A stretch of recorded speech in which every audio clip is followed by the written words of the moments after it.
For over 20 years, the Atlantic Mayors Congress has provided a forum for exchanging ideas and a unified voice for municipal leaders in Atlantic Canada. The Summerside edition has a particular focus on addressing housing and homelessness, with sessions engaging community, provincial, and national perspectives. I'm Alan Dale from Gale Force Winds, and what an absolute pleasure it is to be in conversation with the good people here at the Atlantic Mayors Congress. I'm really enjoying the level of collaboration that you see here at an event like this. Why don't you introduce yourself, tell us what you do? Sure. My name is Sam Arsenault, and I'm employed with the City of Summerside as the Renewable Energy Production Supervisor. Okay. Renewable Energy Production Supervisor. Tell me Summerside's vision on renewable energy production. Yes, thank you. We're going to talk about that. So the first thing that I'd want to make folks aware of is that the City of Summerside are in a somewhat uncommon position that the city owns a municipally owned electric utility, Summerside Electric. So what that means is that inside approximately the same map boundaries as our municipality, the city is the owner of the electric company. So the houses and the businesses purchase their electricity from Summerside Electric, the municipally owned energy utility, and Summerside Electric employ a vast array of professionals who look after the electrical system. So generally speaking, these folks look after the poles and wires that you see up and down streets. They look after the connection point to houses and businesses, and something that we're also very big on in Summerside and always taking steps to try to become bigger is in the generation of electricity. Talk to me about it. Yeah. So in Summerside, we own I think it might have been Canada's first municipally owned wind farm. It opened in 2009, and it is a 12 megawatt wind farm. So that means that we have 4 Vestas V90 wind turbines, and they produce electricity at the best possible wind conditions. We can produce 12 megawatts of electricity. So the folks at home might be wondering, what is that? How do I think about 12 megawatts? Well, I'm going to tell you that our City of Summerside is home to, I think our most recent census population numbers say that we're 16,600 residents. I would hazard a guess it's safe to say we're more now, because we know where people are choosing Summerside and moving to Summerside. So the amount of electricity that we would use on a typical day will change with the time of year, of course, winter or summer. For example, this morning I took a look at our control system and we were using 16 megawatts of electricity. So just off the wind. I'm sorry, our customers were consuming 16 megawatts of electricity in their houses and businesses. So if it was completely windy, we would provide 12 of that 16 from the wind farm. Obviously, it's not windy every hour all year long. A really neat statistic I want to talk to you about is we say that we are 62% renewable energy in Summerside. And what that means is if you counted all the electricity we use in a complete calendar year, so one winter, one summer, and you looked at all the electricity that's generated at our wind farm and at our other renewable energy generating asset that we're about to talk about, it would add up to 62% of our total need. So obviously there is a void there. We're not 100%. So you're going to say, where's the 100% come from? Do they just like turn off the lights when it's not windy or something? And of course not. The Summerside Electric Utility is in a contract with New Brunswick Power to purchase energy as needed from them, and we're in another contract with Maritime Electric Company Limited, the other electric utility on PEI, who provide transmission services to Summerside Electric. So we buy the electricity from New Brunswick. Maritime Electric use their network of wires and substations to transport it to our substation, which is right here in Summerside. Our maintenance team look after that asset. And most recently, just this year, in fact, we opened our next step in our electric journey, which is called Sunbank. You noted it on my shirt sleeve, our logo, when I sat down. So what is Sunbank is an awesome question, and the answer is Sunbank is a state-of-the-art grid-tied solar panel farm of a utility scale. Wow. So under optimum sun conditions, we can produce 21.6 megawatts of solar electricity right here in Summerside. We have local staff who look after our maintenance. It was actually built by a local contractor who's based out of Prince Edward Island here, aka Energy Systems. Yeah, Jason Aspen. Yeah. That's correct. Jason Aspen and company actually were responsible for what we call an EPC contract, and that's engineering, procurement, and construction. Wow. So we went out for a request for proposals for someone who had enough skills to take our vision for a solar farm and turn it into a reality, you know, source all of the parts, negotiate contracts with equipment vendors, get all of the bits and pieces delivered to the site on schedule, get them hooked together properly, and get all the different computerized equipment talking together. And that is what AKA do best, is system integration. Tell me this, now you're producing with sun, you're producing with wind, That's correct. Big numbers. What happens on a day when you exceed the load of the city? Oh, I was hoping you were going to ask that. Yeah, a lot of people say, well, if you have 21 megawatts of solar and 12 megawatts of wind, if you add those together, that gives you about 34 megawatts. But you just told me that on a day like today, June the 21st, you're only using 16. We also have one of Atlantic Canada's very first utility scale grid-tied battery storage packages. That's part of Sunbank. So the name Sunbank is actually kind of a play on words. Sure. We take the sunshine, we take the energy from the sunshine, and we put it into our battery system like money in the bank, and we can draw it out when we need it. Okay. So that's what happens if the weather is allowing. Correct, yeah. Okay. Our battery and our solar are what I would describe as parallel circuits. Yeah. If you think way back to your junior high school science class, they're parallel circuits. So it means that we can operate the battery independently of the solar. So we can either put electricity from the solar into the battery, or we could put electricity from our wind farm into our battery, and then we can release that energy under our staff's control when our grid needs it. So that helps us shift all of that renewable energy to local consumption instead of our alternative option would be to sell that excess power on the open market. That's very challenging because selling renewable energy has always been difficult because it depends on the weather. So if someone is looking to enter into a contract to buy electricity, they want to buy really stable power. They want you to sign on the dotted line that you'll be legally responsible to provide them with a certain amount of power, 24/7, 365, no restrictions. You can't say only if it's sunny out, only if it's windy. So the battery is really your buffer there. It solves a lot of those problems. Yeah, for sure. You need that storage there. Yeah, it's storage is exactly what it is. Yeah.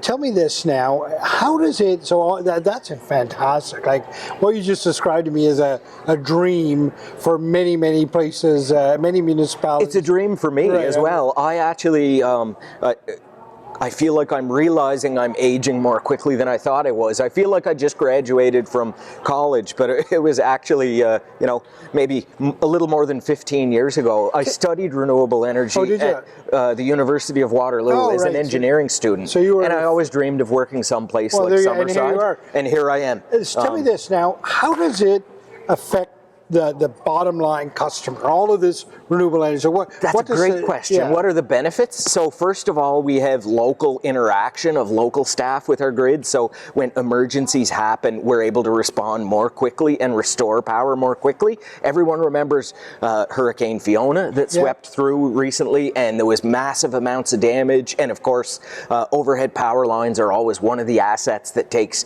significant damage in a hurricane. Summerside was one of the earlier places to have power fully restored after the hurricane, and that was because we have so many local staff with a built-up expertise. We have parts stocked locally in our warehouses, and we could react really quickly. Another benefit is financial. Our ratepayers, we're hoping to use our new Sunbank project to protect our ratepayers from future rises in electricity prices. As we all know, if we do a bit of research around electric grids in North America and even worldwide, we're seeing the demand for electricity is growing. And we all remember in business class, supply and demand. If the supply stays constant and the demand increases, the price will probably increase, most likely, right? So we feel that by generating more electricity locally, in this case through renewables, which is even better, we're going to be able to protect our customers a bit from those future price rises. There's some frightening statistics out there about what electricity prices could do in the future, in 10 years down the road from today, and 20 years down the road from today. There's agreement amongst most of the experts that the price will go up. No one knows exactly how much, but it could go up a lot. Tell me this, is there a vision to get Summerside to 100% generation of the power, or are you content where you are? I think you already talked to Mike T.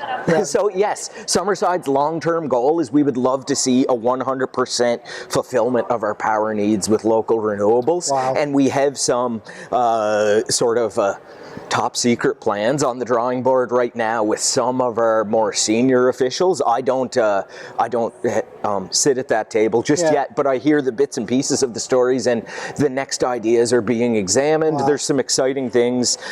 You look at, could you add some sort of a more schedule controllable asset. So Summerside have and still do own a small diesel generating plant. In Summerside here we have a 16 megawatt diesel electric plant. So we're familiar with the idea of a generator where you start and stop an engine and it burns fuel and you provide stable electricity to your clients. We may be researching the idea for the future way of doing that and moving away from fossil fuels. And I think I might get fired if I say more than that. No, you don't need it. I wonder if some of our senior managers will. I won't steal their thunder. I'll let them spill the beans when they sit with you. I know that it could wind up smelling like French fries. I know that. Who knows? You never know. That's an option. There's certainly lots of folks are speculating that hydrogen could be a way to store renewable energy and use it on your own schedule and needs. Of course. If you used energy from your solar panels to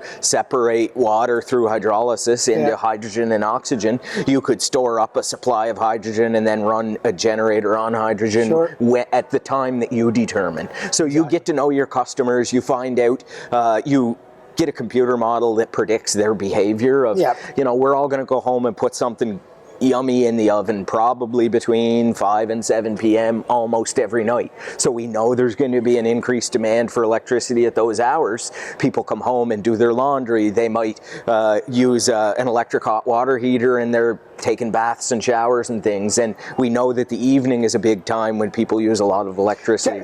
You bring up a good point there. Is Summerside, do they, I forget the term used for this, I should know it, but it's basically where you pay a certain rate at a certain point of the day. So I think you're describing time of use electric metering, where the customer gets a different price at time of day. At this time, we don't do that yet. It's an idea we're examining for the future. We actually hired a new position this year in Summerside. For the first time ever, we have something called the Smart Grid Engineer. And he, the successful individual, lives locally here, and he was hired.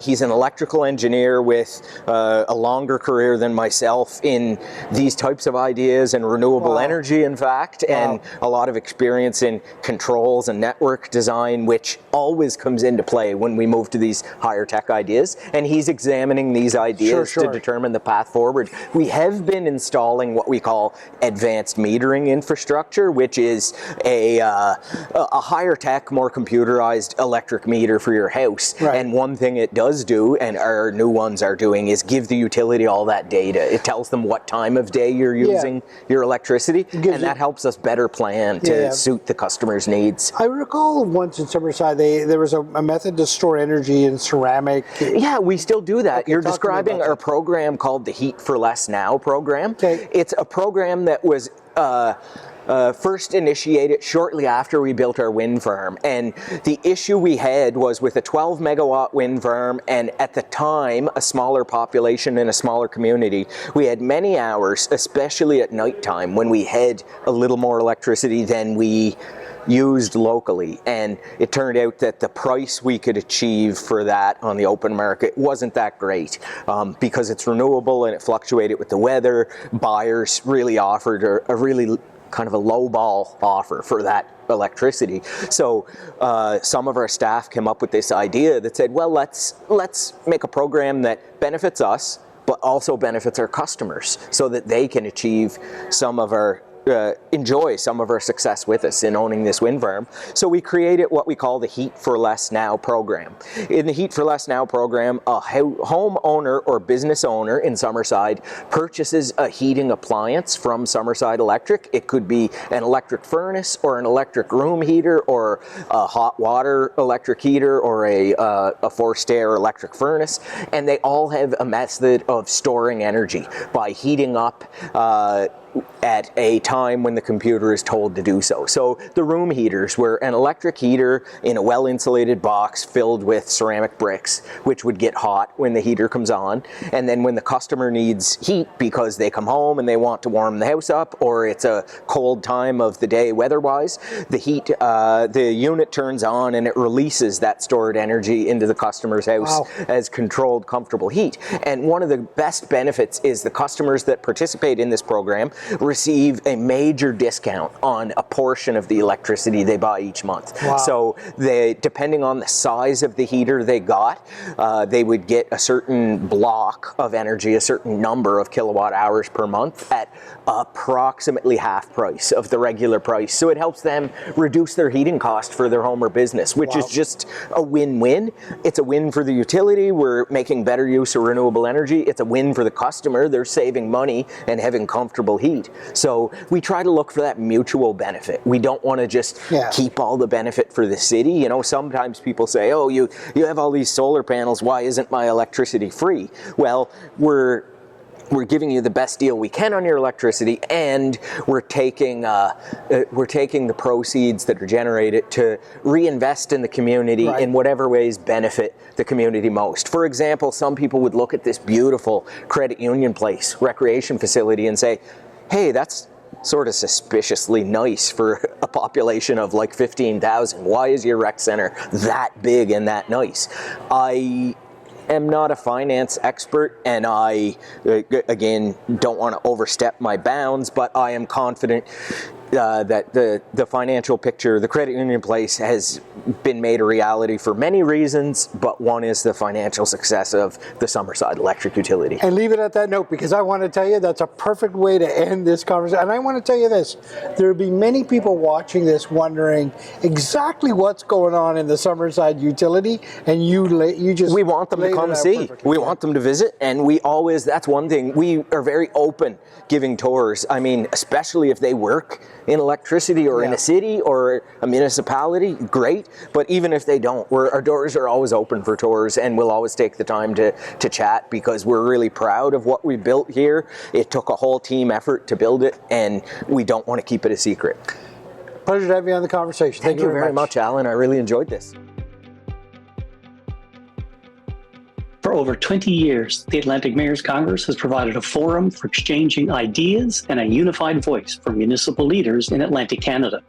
The Summerside edition has a particular focus on addressing housing and homelessness, with sessions engaging community, provincial, and national perspectives.